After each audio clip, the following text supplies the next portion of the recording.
Ce soir... Je sais, je vais les enlever mes ongles, non. Direction jungle, c'est pour ça qu'on a des caméras plus petites, pour être en mesure de mieux voir un petit peu où on va marcher, ça va glisser. Et on a découvert qu'avec 100 oranges, on récupère 4 litres et 3 quarts de jus. Bien, le camp des exclus, c'était ça, sa vocation. C'était justement les casser en partant.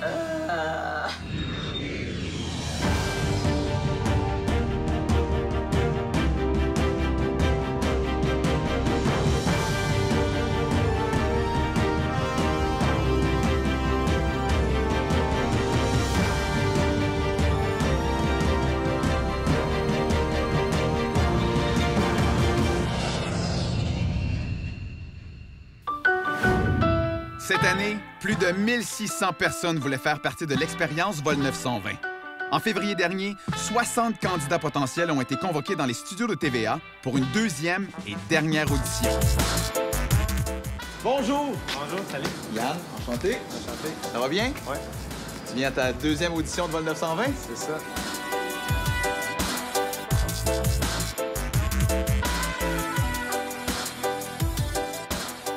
Ah ben, Yann! Bonjour, Michael, ça va bien? Ça va, toi? Oui. C'était mon préféré dans moi, tatatata. Je t'amène à ta loge, tu vas avoir un questionnaire à remplir, puis question simple, et puis par la suite, ça va être ton mission avec les juges. OK. C'est bon? Oui. En 22, oui, c'est moi. C'est toi. Bonne chance. Bye. Bruno, où est-ce que j'amène Marc-Olivier? Juste là. Ouais. Aujourd'hui, tu n'as pas le droit de sortir de ta loge. Si tu veux sortir, il faut que tu cognes. Ils vont venir te chercher parce que personne n'a le droit de se voir. Tu as un questionnaire, tu remplis tout ça. Et puis, moi, je vais venir te revoir un peu tantôt. Tu m'as présent pour quelques instants. Exactement. Ah, Ça super. en a pour à peu près 1 heure. Vous allez? Bonjour. Bonjour. Ça va bien? Ça va bien toi-même? En forme? Quand même surpris de te voir. C'est qui t'avait conseillé de venir ici? C'était-tu Manuel de la saison 1? C'est Manu. Ouais. C'était un bon ami à toi? Ouais. Ouais? Je suis venu ici super près, j'ai mis mes bobettes porte-bonheur. T'as rempli ton questionnaire? Oui. Oui. Y avait-tu des questions là-dedans qui t'ont embêté? On dirait ma plus grande faiblesse. Quand t'as dit, OK, là, t'es rendu à la 45. Qui est ton idole? Qui est ton idole dans la vie? J'en ai pas. Non? Est-ce que tu penses que Vol 920 fait avec ta personnalité? Oui. Oui. Bien. La deuxième audition va se passer juste All ici. right. Bonne chance. Ben, merci beaucoup. Salut! Comment ça va? Ça va, vous autres? On va t'inviter à regarder la caméra derrière nous pour que tu nous dises ton nom, ton âge, ta ville et ce que tu fais dans la vie, s'il te plaît. Je m'appelle Gabriel, j'ai 25 ans, je viens de Montréal et je suis représentant pour une compagnie. Hi! Comment vas-tu? Is it me you're looking for? Oh yes! T'es en forme? Oui, en feu. J'ai bu un café, ça n'aura pas dû. Mais je sais que ma soeur, elle a été appelée, on l'a pas dit à personne, mais les deux, on le sait. Comment ça, vous le savez? Mais là, parce que je te l'ai dit, là, on est comme la même personne, mais dans 2 corps différents. Dans 2, en tout cas. OK. Ouais. Comment avez-vous réagi d'abord? Ben là, on était comme... Au pire, s'il y en appelle une des deux, c'est une des deux. Tu comprends? Puis, tu sais, là, on s'entend que c'est quand même... On verra pas fou, là. C'est quand même juste une émission. Au début, moi, je venais ici comme tout seul pour me donner un break. Mais finalement, je m'ennuierais sans elle. Tu sais. Puis, il a le droit de rire. Il y a le droit de rire, certain. Jean-Martin, Valérie, jusqu'à maintenant, qu'est-ce que vous cherchez? C'est là, vous avez plus de temps. Vous passez à peu près comme une quinzaine de minutes avec chaque candidate. Qu'est-ce que vous recherchez là, chez les personnes? Ben là, ce qui est le fun, c'est que ça devient plus sérieux. Fait qu'on prend plus le temps de leur parler. Puis aussi, cette année, comme ça va être un petit peu différent, on va pousser les candidats un peu plus à bout. On veut aller voir ce qu'ils ont dans le ventre. Ben là, on les teste aussi en audition pour voir... OK, jusqu'où t'es prêt à aller? Est-ce que tu serais prêt à délaisser ton confort pour quelques semaines? J'ai pas tant besoin de mon petit confort, mais le froid, ça me dérange. C'est vraiment quelque chose comme... Si vous voulez me sortir de ma zone de confort, comme dormir dans un igloo, je suis vraiment pas à l'aise. Comment que tu te sentirais, toi, de laisser 4 jours dans un bois, pas de bouffe, pas de papier de toilette, rien du tout avec des gens? Serais-tu capable? Ben oui, parce que moi, je pensais que c'était ça au début. Penses-tu que ça se peut trouver l'amour là-bas? J'aimerais vraiment ça, mais pour moi, non. Là. OK. Pourquoi? Je suis rendu insensible, vous dirais. Moi, j'ai un objectif. Je me rends là. C'est quoi ton objectif? Pensez-vous. C'est quoi ton objectif? Gagner. Ah ouais? Ouais. Moi, en fait, c'est ça, j'ai écrit. J'ai peur que les défis soient trop faciles pour moi. Est-ce que tu étais content qu'on te rappelle? Ça paraît peut-être un peu imbu de soi-même, mais non, j'étais vraiment pas surpris parce que, je veux dire, j'ai fait beaucoup d'auditions dans ma vie et je sentais vraiment, j'avais le feeling que c'était dans la poche. T'as dit la dernière fois que ça te dérangerait pas de passer pour le méchant. Je pense que tu vas vraiment avoir du monde qui vont triper sur moi puis du monde qui vont vraiment m'haïr. Personnalité très forte, donc personnalité très forte va chercher des grosses réactions. Yes.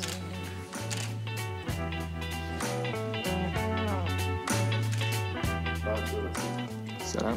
Merci. Donc, on sait à peu près quand. Si t'as pas eu d'appel dans 10 jours, c'est que ça marche pas. Puis je me suis dit, ma nouvelle phrase, mon nouveau mot, c'est YOLO. C'est quoi ça, YOLO? You only live once. Je me suis dit, hey, Kéten, hein, tellement Kéten, mais je m'en fous. Mais tu sais, je me suis dit, pourquoi pas, là? Ma vie, la routine, c'est plate, là. Fait que je me suis dit, vol 920, je m'en viens. Une fois sélectionnés, nos candidats ont pu se procurer des vêtements et des produits chez Sale. Question d'être prêts à affronter tous les climats. On part pendant 9 semaines. Qu'est-ce que tu nous conseilles? Qu'est-ce qui est intéressant, c'est un petit sac de jour. C'est bien fait, ça. Et puis, ça fait une grosse valise. C'est des grandes sangles pour te mettre sur le... Tu veux l'essayer? Oui. On cherche un soulier pas mal, passe-partout, je te dirais. OK. Ben écoute, j'ai les Salomon, j'ai les Morel ici. J'aime bien le look un peu plus sport. Le look plus sport? Ouais. Simulation montagne. Ah ouais. T-shirt laine de mérino, super léger, confortable. Ça sent pas, c'est ça que ça vous prend quand vous partez longtemps. Ouais. Let's go, on s'en va voir les manteaux. Yes, sir. Parfait, ça. Belle couleur pis tout, hein? Léger, compact. Ça va nous tenir autre chose, ça, mon chum. J'ai beau comme un cœur, mon Excellent. chum. Beau à croquer. Let's go! On est parti, ah ouais. T'es équipé pour rouler, mon ami? Oui, Vas-y. C'est parti. Les candidats se sont ensuite envolés pour leur tour du monde. Les plus chanceux ont eu la chance de visiter pas moins de 9 pays et de mettre les pieds sur les 5 continents. 9 destinations, partout à travers le monde. Ça se planifie pas en 2 semaines, j'imagine. Comment avez-vous planifié l'itinéraire de la 2e saison de Vol 920? Ça, Yann, c'est tellement un moment le fun. Ah oui? On s'assoit autour de la map du monde, puis là, on dit, bon, où c'est qu'on s'en va cette année? Pour vrai? Oui, c'est OK. vraiment le fun. Puis c'est sûr que l'année passée, on avait des endroits qu'on voulait visiter, comme la Norvège, c'était dans nos plans. Mais c'est un peu compliqué, il y a beaucoup d'avions à prendre. C'est pas simple de se rendre là. Donc cette année, c'était une priorité pour nous. On allait aux îles Lofoten en Norvège, ça, c'était certain. On met le cap sur la région du Maghreb, à Marrakech, au Maroc, en Russie, en Inde, le Kenya, en Thaïlande, aux îles Fidji, en Nouvelle-Zélande. Les 9 destinations que vous aviez choisies au début, est-ce que ce sont les 9 destinations où on a été? Oh, Yann, tellement pas! Ah non? Ben, en fait, c'est pas vrai. Je te dirais qu'il y a une base qui est la même, mais ça a changé beaucoup au cours de la saison parce que quand on commence à approcher, à défricher une destination, on se rend compte des fois que ça marche pas pour plusieurs raisons. On a été malchanceux, en fait, parce qu'on voulait aller sur une île qui s'appelle Vanuatu, qui est dans le Pacifique, en Océanie. Et puis, 2 jours avant que notre équipe se présente pour faire le repérage, il y a eu un typhon. Donc, à la dernière minute, il a fallu changer de destination. Là, il a fallu se revirer de bord et tout ça. Donc, de Vanuatu, on a décidé d'aller à Fidji, finalement. Ah, OK, Puis d'accord. je pense que ça a été super payant parce que ça a été une vraiment belle semaine. Le camp des exclus sur la plage a été Oui, superbe. quelque chose. Donc, ça, au moins, ça a été un mal pour un bien. Après la pause. Direction jungle. C'est pour ça qu'on a des caméras plus petites, pour être en mesure de mieux voir un petit peu où on va marcher, ça va glisser, puis aussi pouvoir s'accrocher, avoir une main de libre. Je m'attends à ramper sur le sol. Là. Je m'attends à être dans Survivor là, à 100 %. Explorez de nouveaux territoires. Repoussez vos propres limites et sortez des sentiers battus. Jeep, partenaire de vos prochaines aventures et fier commanditaire de Vol 920. Merci à notre partenaire, Sale, la plus grande destination plein air. Donc, vous, ce que vous devez faire, c'est finalement prendre ces noms-là, puis aller les porter aux bons endroits sur la carte. Voici ce qui se passe en ce moment. On s'apprête à faire l'épreuve numéro 2. Ils ont cette feuille ici, qui sont les règlements des épreuves. Et ce qu'ils font, c'est qu'ils passent à travers tous les règlements de cette épreuve-là avec les candidats. Je vous dis tout de suite, il y a des mers intérieures, donc sont un bleu qui est la même couleur que la mer qui est au nord de la Russie. Et ça, on fait ça pour chacune des épreuves. Et s'ils ont des questions, bien là, ils doivent les poser. S'il n'y a pas de questions, peu importe ce qui se passe dans l'épreuve, après ça, c'est à eux d'avoir posé les bonnes questions. Pour cette 2e saison de Vol 920, le mot d'ordre était d'augmenter le niveau de difficulté des épreuves.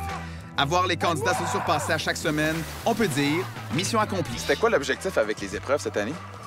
Bien, je pense qu'un des plus grands objectifs, c'était définitivement de rendre les défis peut-être un peu plus complexes, que ce soit pas juste une action par défi. Comme ça, les candidats ne sont pas dans une zone de confort, donc ils ne savent jamais comment ils vont réagir eux-mêmes là-dedans. Donc, on assiste à plein de réactions vraiment stimulantes, puis en même temps, mais pour eux, bien, ils se révèlent d'une façon différente qu'ils auraient pensé être. Ouais. Ah ouais! Arrête!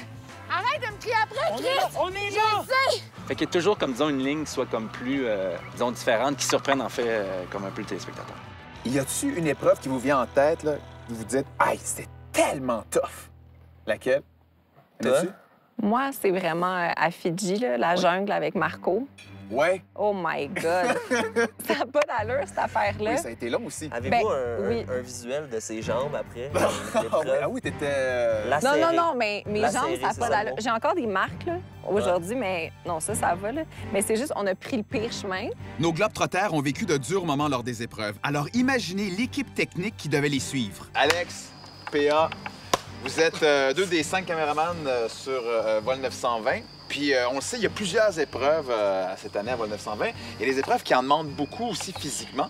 Et aujourd'hui, je crois que ça va être une épreuve qui va être assez difficile pour vous autres, je pense, hein? Absolument, Yann. On s'en va direction jungle. C'est pour ça qu'on a des caméras plus petites, pour être en mesure de mieux voir un petit peu où on va marcher, ça va glisser, puis aussi pouvoir s'accrocher, avoir une main de libre. Il va falloir se faufiler, il va falloir... je m'attends à ramper sur le sol, là. Je m'attends à être dans Survivor, là, à 100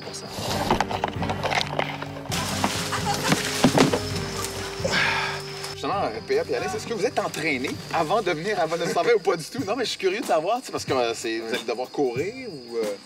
Non, on s'est pas entraîné particulièrement. Ils nous ont dit de peut-être slacker un peu la bière avant, avant de partir, mais non, c'est sûr, il faut quand même maintenir une bonne forme. Là. Cette année, c'est plus... On reste en forme. Moins de 30 secondes, come on!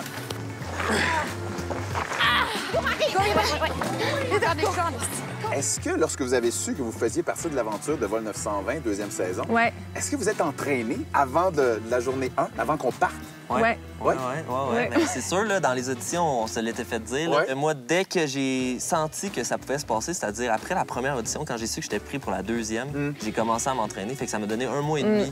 J'allais courir, je faisais des dumbbells un peu chez nous. OK. Ariane aussi, je pense, c'est la même chose. Moi aussi, 1 mois et demi en avance. Un petit entraîneur privé. Non, mais là, je me suis payé ça, là. C'est vraiment pas... Avoir su, par exemple, j'aurais lu un livre d'énigmes. Ouais, vraiment. Parce qu'on pensait beaucoup au physique, mais pas assez au mental. Non, c'est ça. Les énigmes, là, c'est... Des fois, ça fait la différence dans plein d'épreuves. J'aurais comme terminé mon chef-d'œuvre. Devina est en train de faire l'énigme de la dernière épreuve pour déterminer les deux couples finalistes. Ils sont juste de l'autre côté. Une fois qu'on a terminé leur énigme, viens ici. Avec Yann, les 2 caméras qui sont ici captent un large, un close. La réponse, les candidats donnent la réponse. S'ils ont la bonne réponse, ils s'en vont par là. S'ils n'ont pas la bonne réponse, ils doivent retourner dans leur ruine. Et ça va tout le monde? Dans 3, 2, 1. Salut tout le monde! J'ai devant moi les 2 couples qui accèdent officiellement à la grande finale de Vol 920! Bravo! Et on ne peut pas passer sous silence la grande nouveauté de cette deuxième saison, le fameux camp des exclus. Les camps des exclus, c'était comment? Comment est-ce que vous l'avez vécu? Puis lequel a été le plus tough? Moi, là, j'ai vraiment bien vécu le camp des exclus. Ouais, t'es tout le temps là. T'es obligé. J'ai pas aimé avoir froid. C'est le seul de mes soucis. Donc, la Norvège, la Norvège, j'ai pas tant aimé ça. Okay. Mais une fois tout nu dans mon sleeping bag, j'étais vraiment bien. OK. Bon, c'est ça, on savait pas ça. On en a marre. C'est ça, bon scoop. On peut voir l'émission de Vol 920. Ah, mais c'est vrai. Dans son sleeping, on peut se dire, dans ce moment. Non, mais c'est ce que j'ai eu comme conseil. Je l'ai fait, puis j'ai même pas eu froid. Moi, pour de vrai, en ce moment, je ne sors pas. Moi, je veux pas être mouillée. Je pense que c'est vraiment ceux que la nourriture manquait qui ont été les plus toughs pour moi. C'est-à-dire, je pense, la Norvège. Sinon, au Kenya aussi. Au Kenya? T'as trouvé ça? Au Kenya, bien, la bouffe, encore là, il fallait qu'on se fasse. Tu sais, j'ai fait bouillir. La cuisine. J'ai fait bouillir des patates sur un feu dans une pièce fermée. Oui. Je sentais la boucane comme jamais. Moi, je m'attendais pas à vivre autant de choses. Après la pause. Je scrape la main sur la roue en métal.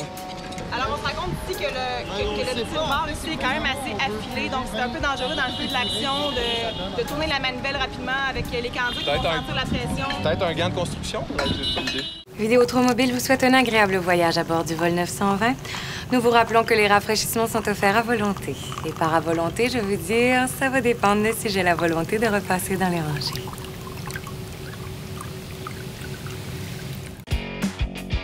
Explorez de nouveaux territoires. Repoussez vos propres limites et sortez des sentiers battus. Jeep, partenaire de vos prochaines aventures et fier commanditaire de vol 920. Merci à notre partenaire, Sail, la plus grande destination plein air. Quelques jours avant le tournage, l'équipe doit absolument tester toutes les épreuves afin de s'assurer qu'elles seront réussies par les candidats. Alors aujourd'hui, belle journée sous le soleil de Jaipur. On est en Inde, puis on est sur le point de tester notre première épreuve de la semaine, c'est-à-dire l'épreuve du rickshaw et pour faire le plus de jus d'orange. Nous avons nos cobayes de l'équipe, c'est-à-dire Marc-André. Et on a aussi Olivier qui est à sa première journée aujourd'hui avec nous. Et on va avoir aussi notre réalisatrice Jill qui va tester aussi l'épreuve. Fait que le but de ça, c'est d'essayer de voir si tout est possible, si c'est sécuritaire, parce qu'on sait que le transport ici, les rues à Jaipur sont assez dangereuses. Go! OK, mettons que j'ai la photo. Là, c'est avec 3 secondes. OK, on m'en va à gauche. On m'en va à gauche, on m'en va à gauche. Ils sont partis.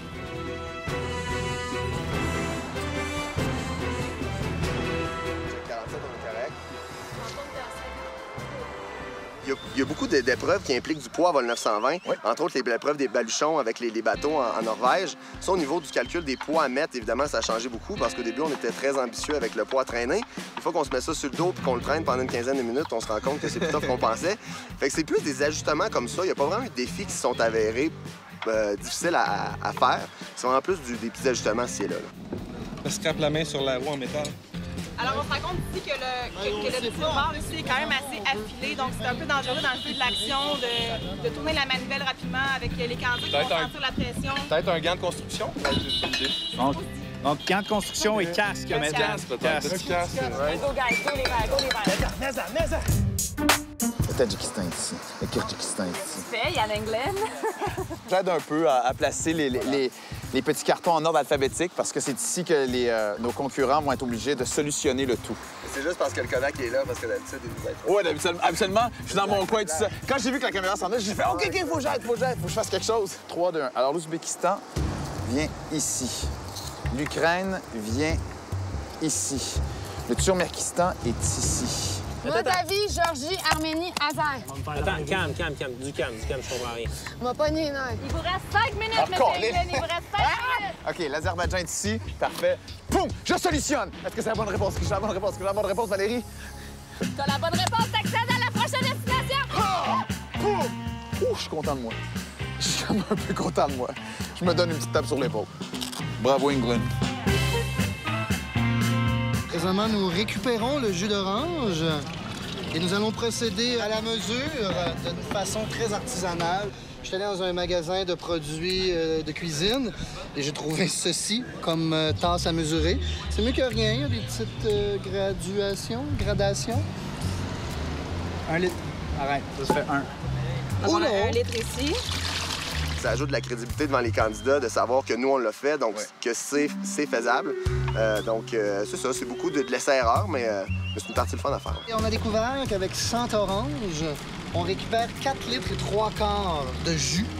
Donc, on va utiliser ça un peu pour faire notre calcul. En 20 minutes environ. En 20 minutes. 20 minutes. En 23 30. Tester les épreuves, c'est, disons, quelque chose de très important. Puis je pense que c'est quelque chose qu'on s'attendait pas, disons, quand on a fait la saison 1, on s'attendait pas à ce que ça soit peut-être aussi comme une partie prenante, disons, de la préparation. Estimer, en fait, c'est quoi qui va faire que quelqu'un peut gagner versus quelqu'un d'autre. Fait que des fois, dans certains défis, une différence de est-ce que les candidats transportent 20 ou 25 kilos? Ouais. Est-ce que le défi dure 18 ou 20 minutes? Ça a comme une... C'est fou l'importance que ça a. Moi, je pense qu'on pourrait penser quelque chose comme 800 oranges à peu près pour toute l'épreuve. Puis on a demandé à chaque équipe la première qui a 10 litres. Donc, s'il y a une équipe qui se concentre trop à aller chercher des oranges, bien, ils vont perdre du temps à l'exécution, alors que d'autres équipes qui vont être plus intelligentes, qui vont faire un calcul dès le départ.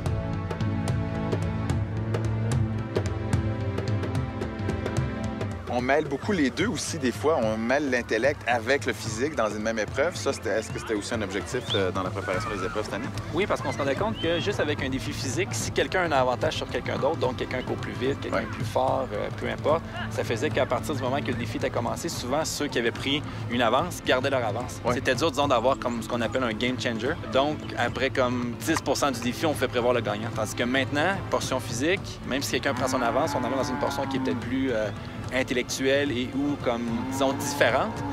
Donc, quelqu'un peut arriver avec un 10 minutes d'avance puis complètement comme bousiller son avance parce que c'est peut-être pas sa force, disons, de résoudre un casse-tête ou peu importe. Francis, setup d'entrevue. Alex, setup d'entrevue. PA, je te laisserai faire la mise en contexte. Ah, il s'en passe des choses devant la caméra Vol 920. L'équipe doit d'ailleurs suivre méticuleusement toutes les histoires entre les candidats afin de livrer la meilleure émission possible. Est-ce que c'est difficile de ne jamais s'intégrer dans les histoires des candidats? Bien, je dirais que non, parce que c'est vraiment leur monde à eux. Puis nous, on est vraiment des observateurs. Et puis ce qu'on essaie de faire, c'est vraiment de comprendre ce qu'ils vivent pour le rendre à l'écran, pour que les gens le vivent avec eux à la maison. Ouais, c'est ça. C'est sûr que dans les entrevues qu'on fait avec les candidats, on essaie aussi d'aller gratter. Bon, qu'est-ce que tu penses de lui? Qu'est-ce que tu penses d'elle? Est-ce que tu penses te rapprocher de lui? Est-ce que tu as un intérêt pour elle? Tu penses que Virginie t'a cru dans cette histoire-là? Je crois sincèrement que Virginie m'a cru dans cette histoire-là puis qu'elle m'a pardonné, sincèrement. As-tu cru à ce qu'il t'a dit, toi? Non. J'ai pas cru à ce qu'il m'a dit dans les toilettes, là. Souvent, ça peut arriver qu'un caméraman me dise « Hey, tu sais qu'est-ce qui s'est passé ce matin? Il s'est passé ça. » « Ah oui, OK, parfait, je vais leur en parler plus tard. Donc, tout le monde met un peu la main à la pâte pour qu'on ait le meilleur show possible puis qu'on essaie de comprendre ce qui se passe puis les dynamiques entre les candidats. J'ai devant moi les deux couples qui accèdent officiellement à la grande finale de Vol 920! Vous allez devoir vous affronter lors d'un grand rallye dans la vallée sacrée des Incas. Rendez-vous au Salina.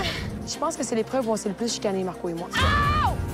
Fais-moi confiance. J'aime pas ça, Je te jure, fais-moi. Stop, on ne touche plus à rien!